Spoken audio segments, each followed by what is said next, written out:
Hi hello friends, welcome back to my channel. ಎಲ್ಲರೂ ಹೇಗಿದ್ದೀರಾ? ಎಲ್ಲರೂ ಚೆನ್ನಾಗಿದ್ದೀರಾ? ನಾವು ಕೂಡ ಚೆನ್ನಾಗಿದ್ದೀವಿ.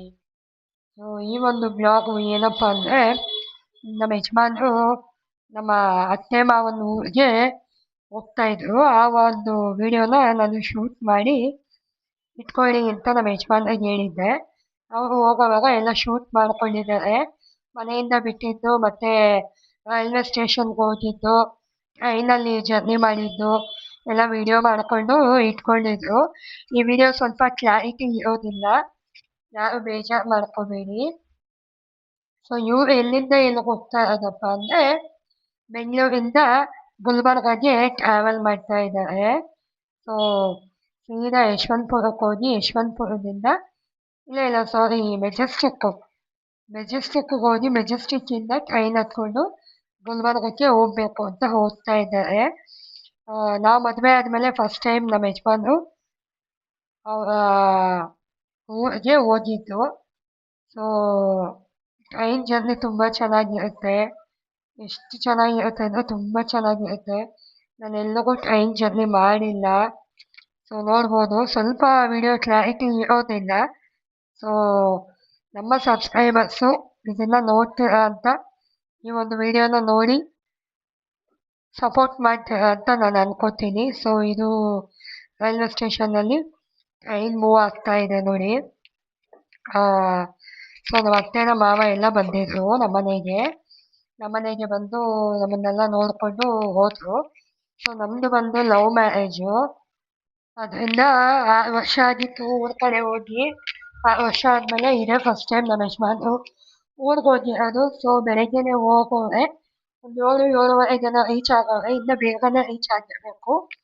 ಬೇಗನೆ ರೀಚ್ ಆಗಿ ನಮ್ಮ ಭಾವ ಇದ್ದಾರಲ್ಲ, 2ನೇ ಭಾವ, ಅವ್ರು ಬಂದು ಮನೆಗೆ ಕರ್ಕೊಂಡು ಹೋಗೋರೆ. ಸೊ ರೈಲ್ವೆ ಸ್ಟೇಷನಿಂದ ಅವ್ರ ಮನೆಗೆ ಹತ್ತತ್ರ ನಾನು ಅವ್ರನ್ನ ಕೇಳಿದ್ದಕ್ಕೆ ಒಂದು 6 ಕಿಲೋಮೀಟ್ರ್ ಆಗ್ಬೋದು ಅಂತ ಹೇಳಿದ್ರು. ಸೊ ನೋಡಿ, ನಮ್ಮ ಭಾವ ಬಂದು ಕರ್ಕೊಂಡು ಹೋಗ್ತಾರೆ ಬೈಕಲ್ಲಿ. ಸೊ ಇನ್ನೂ ಟ್ರೈನ್ ಇಳಿದಿಲ್ಲ ಅವರು. ಟ್ರೈನ್ ಇಳಿದ್ಮೇಲೆ ನಮ್ಮ ಭಾವ ಬಂದು ಕರ್ಕೊಂಡು ಹೋಗ್ತಾರೆ. ನಾವಾಗಿದ್ದು ಲವ್ ಮ್ಯಾರೇಜ್ ಆದರೂ ಕೂಡ ನಾವು ಚೆನ್ನಾಗೇ ಇದ್ದೀವಿ, ಚೆನ್ನಾಗಿರ್ತೀವಿ ಕೂಡ. ತುಂಬ ಜನ ಹೇಳ್ತಾರೆ ಲವ್ ಮ್ಯಾರೇಜ್ ಅಂದರೆ 3 ದಿನ 4 ದಿನ ಅಷ್ಟೇ, ಮತ್ತೆ ಅದೇ ಹಳೆ ಜೀವನನೇ ಆಗುತ್ತೆ ಅಂತ ಅಂತಾರೆ. ಸೊ ನಮ್ಮ ಲೈಫಲ್ಲಿ ಯಾವತ್ತೂ ಆ ಥರ ಆಗಿಲ್ಲ, ಆಗೋದೂ ಇಲ್ಲ. ಒಂದು ನಾನು ಜಗಳ ಮಾಡ್ಕೊಂಡ್ರೆ ಅವ್ರು ಸುಮ್ಮನಾಗ್ತಾರೆ, ಇಲ್ಲ ಅವ್ರು ಜಗಳ ಮಾಡಿದಾಗ ನಾನು ಸುಮ್ಮನಾಗ್ತೀನಿ. ಇಬ್ಬರು ನಾನಾ ನೀನಾ ಅಂತ ನಿಂತ್ಕೊಂಡ್ರೆ ಸಂಸಾರ ತುಂಬ ಕಷ್ಟ. ಸೊ ಇವತ್ತು ಅವ್ರದ್ದು ನಾಳೆ ನಮ್ಮದು ಅಂದ್ಕೊಂಡು ಸ್ವಲ್ಪ ತಾಳ್ಮೆಯಿಂದ ಇದ್ದರೆ ಸಂಸಾರ ತುಂಬ ಚೆನ್ನಾಗಿರುತ್ತೆ. ಸೊ ಅದರಲ್ಲಿ ನಮ್ಮ ಯಜಮಾನ್ರು ಅಂತೂ ತುಂಬ ಒಳ್ಳೆಯವರು. ನಮ್ಮ ಅತ್ತೆ ಮಾವ ಎಲ್ಲರೂ ನಮ್ಮ ಮನೆಗೆ ಬಂದಿದ್ರು. ನಾವು 6 ವರ್ಷ ಆಗಿತ್ತು ಒಬ್ರನ್ನೊಬ್ರು ಮಾತಾಡ್ಸಿರ್ಲಿಲ್ಲ, ನೋಡಿರಲಿಲ್ಲ, ಇಷ್ಟಪಟ್ಟೆ ಮದುವೆ ಆಗಿದ್ದು. ಸೊ ಅವರು ಬಂದು ನಮ್ಮನ್ನು ಮಾತಾಡ್ಸಿದ್ರು. ಸೊ ನಾವು ಎಲ್ಲ ಮಾತಾಡಿದ್ವಿ, ಎಲ್ಲ ಚೆನ್ನಾಗಿ ಒಂದಾಗಿ ಚೆನ್ನಾಗಿ ಮಾತಾಡಿದ್ವಿ, ಎಲ್ಲ ಚೆನ್ನಾಗಿ ಆಯಿತು. ಒಟ್ಟಿನಲ್ಲಿ ಎಲ್ಲ ಒಳ್ಳೆ ರೀತಿಯಲ್ಲಿ ಆಯಿತು. ಅವರು ಏನು ಇದು ಮಾಡ್ಕೊಳ್ಳಿಲ್ಲ. ಆದರೂ ಅವ್ರಿಗೂ ಒಂದು ನೋವಿರುತ್ತಲ್ವಾ, ಮಗ ಇಲ್ಲ, ಮಗ ಊರಲ್ಲಿಲ್ಲ, ಬೆಂಗಳೂರಿಗೆ ಹೋದ, ಏನಾದ ಅನ್ನೋದು ಅವ್ರಿಗೂ ನೋವಿರುತ್ತಲ್ವಾ.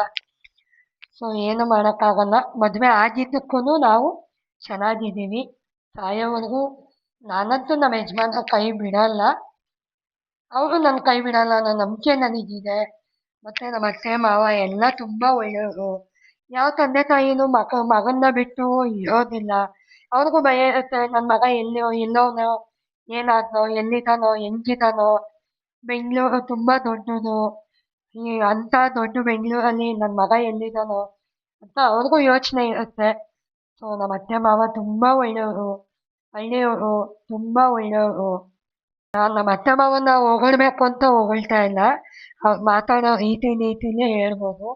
ಅವ್ರು ತುಂಬ ಒಳ್ಳೆಯವರು, ಬೇರೆ ಮಾತು ಹೇಳೋ ಪರ್ಯಾಯನೇ ಇಲ್ಲ, ಅವ್ರ ಬಗ್ಗೆ ಬೇರೆ ಮಾತಾಡೋ ಅಷ್ಟೇ ಇಲ್ಲ, ಒಳ್ಳೆಯವರು.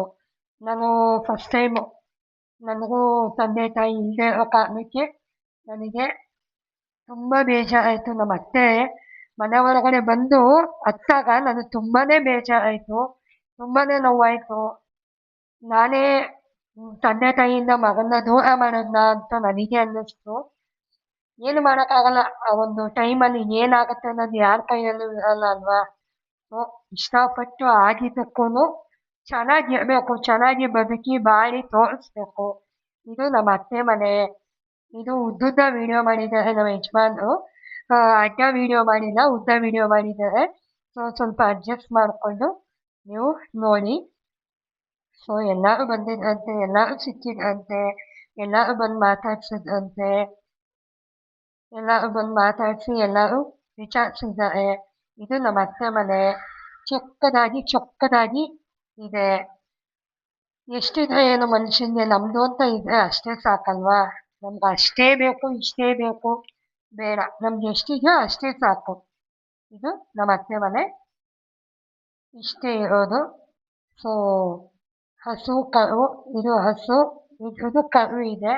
ಅವರೇ ನಮ್ಮ ಅತ್ತೆ. ಹಾಲು ಕರೀತಿದ್ದಾರೆ ನೋಡಿ, ಅವರೇ ನಮ್ಮ ಅತ್ತೆ. ಹಸು ಮತ್ತೆ ಕರು ಇದೆ. ಕರುನು ಅಷ್ಟೇ ಹೊಸದಾಗಿ ಕರು ಹಾಕಿರೋದು, 5-6 ತಿಂಗಳೇನೋ ಆಗಿರಬೇಕು. ಕರುನು ಚಿಕ್ಕದು, ತುಂಬ ಮುದ್ದಾಗಿದೆ. ಇದು ನಮ್ಮ ಅತ್ತೆ ಮಾವನ ಮನೆ. ತುಂಬ ಒಳ್ಳೆಯವರು, ಎಲ್ಲರೂ ಒಳ್ಳೆಯವರು. ಎಲ್ಲರೂ ಬೇಗ ತಪ್ಪನ್ನ ಕ್ಷಮಿಸ್ತಾರೆ. ನಾವು ತಪ್ಪು ಮಾಡಿದ್ರು ಕೂಡ ಯಾವುದೇ ರೀತಿ ಭಿನ್ನಾಭಿಪ್ರಾಯ ಬರದೆ ಚೆನ್ನಾಗಿ ಜೀವನ ಮಾಡ್ತಾ ಇದ್ದೀವಿ. ಸೊ ಇದೇ ರೀತಿ ಜೀವನ ಮಾಡಿಕೊಂಡು ಮುಂದುವರಿಬೇಕು ಅನ್ನೋದು ನಮ್ಮ ಆಸೆ. ಸೊ ಇಲ್ಲೆಲ್ಲ ಏನು ಅಂದರೆ ಸ್ವಲ್ಪ ಬಿಸಿಲು ಜಾಸ್ತಿ. ಆಚೆನೆ ಮಲ್ಕೊಳ್ಳೋದು, ಹೊರಗಡೆ ಯಾರು ಮಲ್ಕೊಳ್ಳೋಕೆ ಇಷ್ಟಪಡೋದಿಲ್ಲ.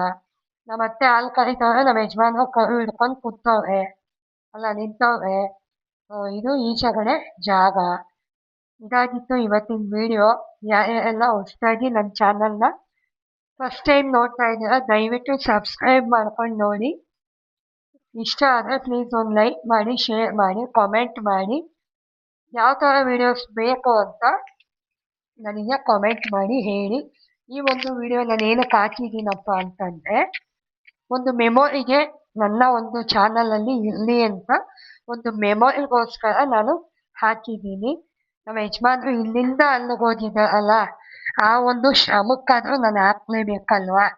ಅವ್ರಿಗೆ ನಾನು ಪ್ರೀತಿಯಿಂದ ಹೇಳಿ ಕಳಿಸಿದ್ದೆ ವಿಡಿಯೋ ಮಾಡ್ಕೊಂಡು ಬನ್ನಿ ಅಂತ. ಆ ಪ್ರೀತಿಗೋಸ್ಕರ ನಾನು ಈ ವಿಡಿಯೋನ ಪೋಸ್ಟ್ ಮಾಡಿದ್ದೀನಿ. ಸೊ ಎಲ್ಲರಿಗೂ ಈ ವಿಡಿಯೋ ಇಷ್ಟ ಆಗುತ್ತೆ ಅಂತ ಅಂದ್ಕೊಂಡಿದ್ದೀನಿ. ಇಷ್ಟ ಆದರೆ ಲೈಕ್ ಮಾಡಿ, ಶೇರ್ ಮಾಡಿ, ಕಾಮೆಂಟ್ ಮಾಡಿ. Thank you for watching. Bye friend.